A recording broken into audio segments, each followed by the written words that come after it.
John, why don't we just go a bit to the security thing and have you discuss what some of the questions are that people come to you about?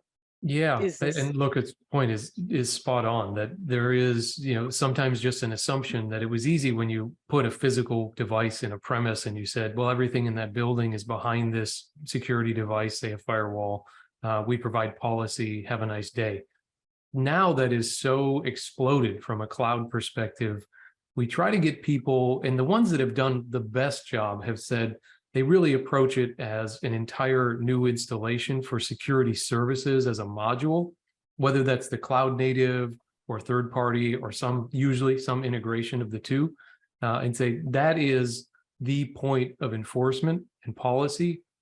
And it should be the point regardless of where you move in, say, a cloud, sometimes even a mixed environment or hosted.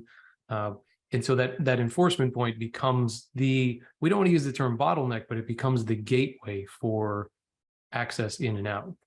And then okay. you can deal with it inside the services themselves. John, so like if I'm doing some planning, what are some of the questions I should be asking about that are security related to the cloud? Because realistically, that's your focus. So Yeah. what do you Yeah. tell your customers? Number one is if you can start, you've got to start with a real identity solution and have Mhm. identity and access part of it. So this isn't just people going everywhere. A lot of times we hear that from customers that say, which cloud vendor, what are we using? And people just sort of, we don't know, people are on their own. So first off, just having arms around it. And then I think second is to the point made of a baseline. Where do you anticipate baseline load? Because those costs are going to vary. To Loca's point, that a sunk cost people are used to.